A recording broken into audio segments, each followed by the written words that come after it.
हरि ओम हरि ओम प्यारे। कर्म 3 प्रकार के होते हैं। क्रियामान कर्म जो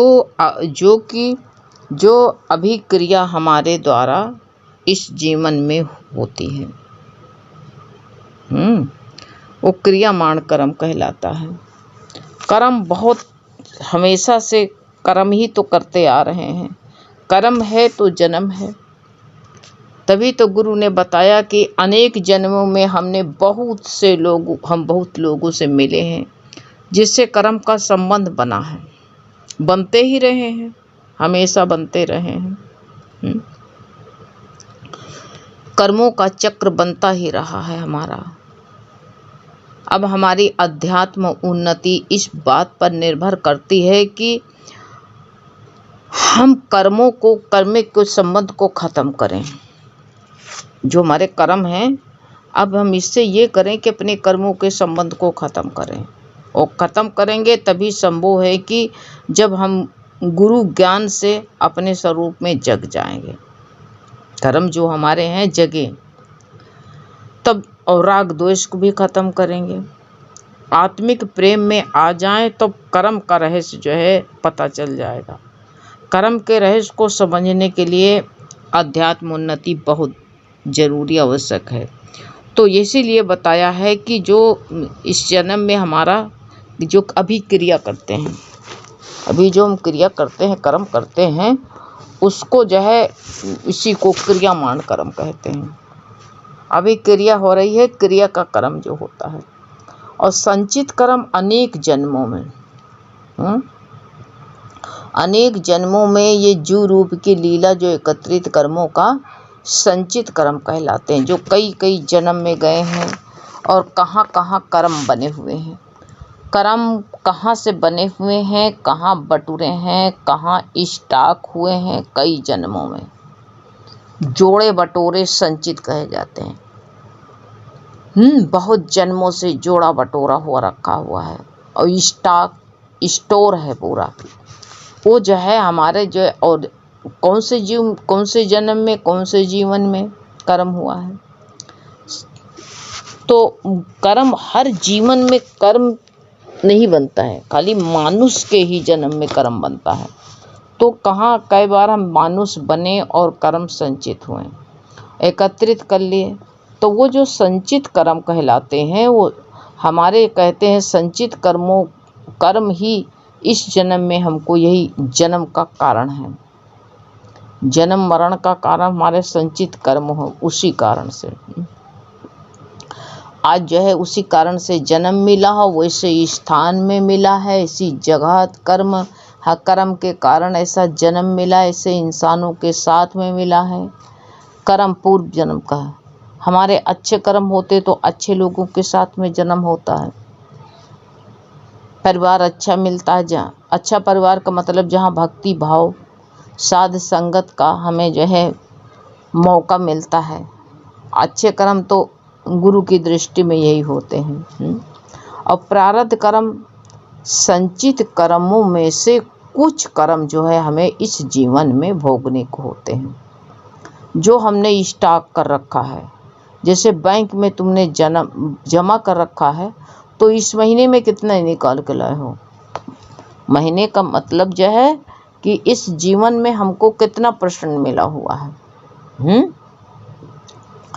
तो जो संचित थे, उसी संचित कर्मों में से हमको जो है कुछ इस जीवन में भोगने के लिए दिया गया। अच्छे भी हो सकते हैं इसमें, और दुख रूप भी हो सकते हैं। दोनों तरह के कर्म हमको मिले हुए हैं। इसमें जो है तो ये हमको यही प्रारब्ध भोगना पड़ता है।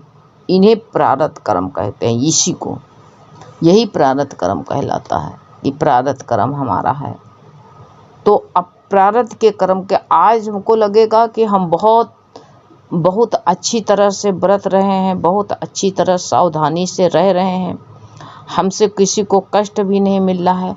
लेकिन जो बटूरा हुआ था पहले का ही तो आज जो है आज खा रहे हैं।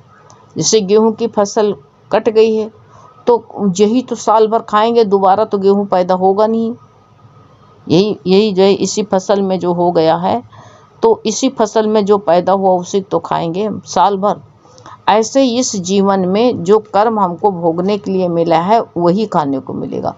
और उसमें मिश्रित कर्म होते, कुछ अच्छे भी होते हैं और कुछ हमारे कठिन कर्म भी होते हैं, दोनों कठिन कर्म। अब जो है जो गुरु के साथ में रहता है, गुरु के सानिध्य में रहता है, तो उस कर्म को वो गुरु उसको विवेक दे देते हैं, विवेक शक्ति मिलती है। उसके कारण वो जो है इस जन्म के जो कठिन कर्म होते उसको भी काट डालता है।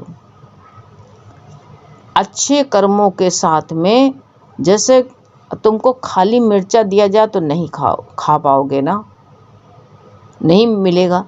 लेकिन उसी मिर्चे को अगर किसी में चाट में डाल करके, पकौड़ी में डाल करके, सब्जी में डाल करके खा लेते हो तो वो मिर्चा खवा जाता है।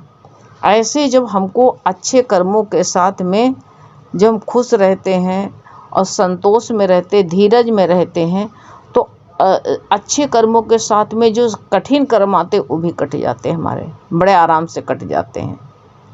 उसमें कठिनाई नहीं मालूम होती। जैसे मिर्चा को किसी चीज़ में डाल के खाया जाता, दही बड़े में चाट बिना मिर्चे के अच्छा नहीं लगेगी। ऐसे सब कर्म चाट की तरह समाप्त कर जाते हैं, ख़त्म कर जाते हैं जो कर्म होते हैं इस जीवन में। तो हमको जो है इसीलिए बताया कि इस जीवन में प्रारब्ध कर्म मिले हैं, लेकिन वही बताया है जो कर्म मिलते हैं तो कहते ज्ञान अग्नि कर्म दग्धे। तभी गुरु बता देता है कि जो है आत्मज्ञान पर हम जो है आत्मज्ञान होने पर हमारे संचित कर्म जल जाते हैं। जब से हमारा अंदर से जब अग्नि उमड़ती है, हमको जो है अंदर से ज्ञान आ जाता है, तो जैसे रास्ते में चल रहे हो तो कहीं जो है तुम्हारी गाड़ी अच्छी सड़क पर चली जाएगी, ढालू सड़क पर, तो जो है गड्ढा भी आएगा तो उसमें कम असर पड़ेगा। लेकिन अगर जो है तुम जा रहे हो चढ़ैया पर, अगर गड्ढा पड़ गया तो बड़ी मुश्किल हो जाएगी, खनती पड़ गई तो। इसलिए और जो है ढालू सड़क होगी तो उसमें गड्ढे को भी पार कर जाओगे, कोई भी गड्ढा मिल गया। इसी तरह जो है जब हमारे अंदर ज्ञान अग्नि बहुत तेज से उमड़ती है कि हमको इस कर्म काटना है, तो कहते हैं तभी कहा गया है, तभी प्रारब्ध कर्म होते हैं। तो यही बता दिया गया है कि जो है ज्ञान अग्नि कर्म दग्धे। जब हमको ज्ञान की अग्नि जो उमड़ आती है तब हमारे अंदर सारे कर्म जल जाते हैं, स्वाहा हो जाते हैं। आत्मज्ञान से हमारे कर्म सारे संचित कर्म जो बटूर के रखे हुए हमको मिले हुए हैं भोगने के लिए, वो स्वाहा हो जाते हैं, उसी में संचित कर्म जल जाते हैं, ख़त्म हो जाते हैं जल करके।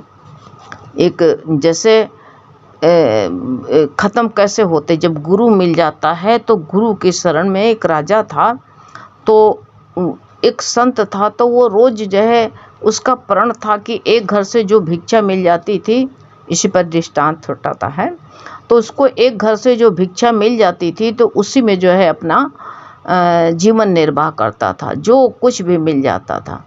तो उस नगर में भिक्षा मांगने के लिए गया तो सबके घर की बारी रहती थी। एक दिन जितने घर थे, एक दिन उसका हफ्ते में महीने में एक दिन पड़ता था, तो एक दिन उसके घर से लाया आता था। एक दिन राजा के घर में, और राजा ये क्रिया देखता रहता था। कुछ राजा बन जाते हैं, लेकिन राजा बनने हमारे जीवन में जो है विचार, जो हमारा जीवन में क्रिया बदल जाती है, हमारी वर्दी बदल जाती है, हमको कुर्सी बदल जाती है, लेकिन संस्कार नहीं बदलते हैं। और जब तक चाहे संस्कार नहीं बदलते हैं तब तक आवागमन से छुट्टी नहीं होती है। तो वो जो है राजा, उस दिन राजा घर की बारी थी। राजा बड़ा बहुत अहंकारी क्रोधी था। तो राजा ने क्या किया कि संत तो संत होते हैं, वहाँ पर घोड़े की लीद पड़ी थी, उठाकर उसके कमंडल में डाल दिया। जब कमंडल में डाल दिया तो संत तो कुछ नहीं कहा, आज यही भोजन जा करके, आज भगवान तुम्हारी यही इच्छा है। उसने जा करके उस लीद को एक अपने आश्रम के पास में रख दिया और जो है कहा, भगवान आज व्रत रहना है, आज तुम यही मिला था भोजन, तो मेरा गोबर नहीं है, लीद नहीं है, लेकिन आज हम संतोष करके बैठेंगे। वो संतोष करके बैठ गया, नहीं भोजन किया, आज व्रत मान लिया। लेकिन वो लीद जो है अच्छी चीज़ देता तो अच्छी बढ़ती, वो जो लीद जो है रोज़ रोज़ बढ़ना शुरू हो गई। एक दिन बहुत बड़ा ढेर उसको हो गया लीद का। एक दिन राजा शिकार खेलने के लिए गया तो राजा को प्यास लगी। भगवान कैसे उद्धार करता है, संत का दर्शन एक बार अगर हो गया तो वो तुमको उद्धार करके मानेगा, ये सोच लो। कुभाव से उनको लीद दिया, लेकिन जो है संत तो संत होता है। अब जो है वो लीद बढ़ करके बहुत बड़ा ढेर लग गया। राजा शिकार खेलने गया, देखो संजोग कहाँ ले जाता है। संत के दर्शन हुए थे ना, लीद ही दिया था तुमने, कुछ तो दिया, अब वो कर्म बन गया। तो राजा शिकार खेलने गया, प्यास लगी।